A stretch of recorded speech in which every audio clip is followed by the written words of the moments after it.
saya nak sebut, insya-Allah tak lama orang yang demikian. Mudah-mudahan Allah akan balas secepat mungkin.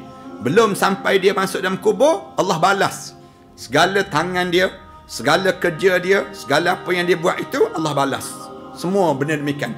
Dan dosa yang dia kena tanggung. Berapa ramai orang yang tak datang majlis ilmu, kerana mata-mata dia yang menahan tadi, dia akan menanggung dosa-dosa ini sampailah dia menghadap di hadapan Allah, kecuali dia bertaubat taubatan nasuha. Minta ampun pada Allah Subhanahu Wa Taala. Orang macam ni Allah Subhanahu Wa Taala sebut lahum fid dunya khizyun. Di dunia pun hina. Bagi orang yang menyekat segala ajaran-ajaran Allah di rumah-rumah Allah, tiba-tiba dia ni menahan perkara-perkara demikian dalam hidup dia, ini bagi dia hina dia di dunia. Lahum fid dunya khizyun. Allah sebut demikian. Tak ada nilai. Bahasa yang mudahnya Allah Subhanahu Wa Taala sebut khizyun ni maknanya hidup kamu ni najis.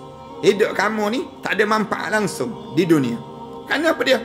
Kerja kamu halang rumah Allah daripada disebut nama-nama Allah Subhanahu Wa Taala. Lepas tu saya cadangkan, kalau tuan-tuan berhadapan, tuan-tuan bekerja di pejabat-pejabat agama dan sebagainya, sampai peringkat tuan-tuan berhadapan dengan kerja macam ni, tuan-tuan akan menjadi najis di sisi Allah Subhanahu Wa Taala.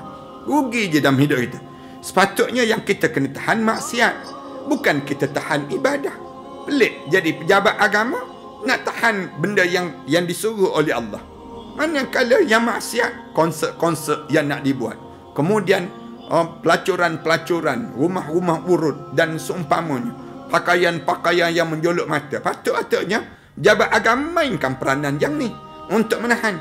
Tiba-tiba siapa yang berada di kawasan kuasa ataupun di tahta kuasa, dia buat kerja menahan kerja-kerja demikian, lahum fid dunya khizyun.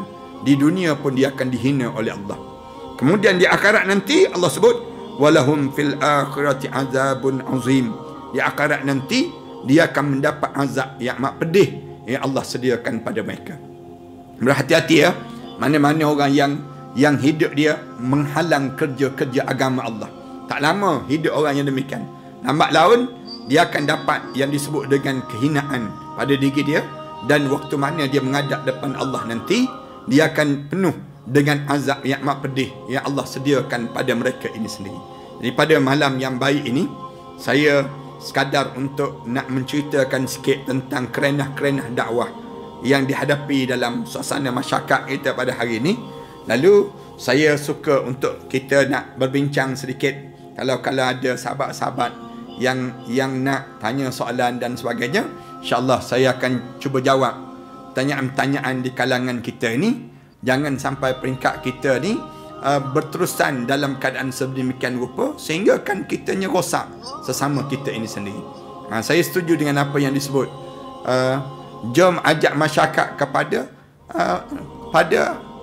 kemudian jangan ajak masyarakat kepada perpecahan.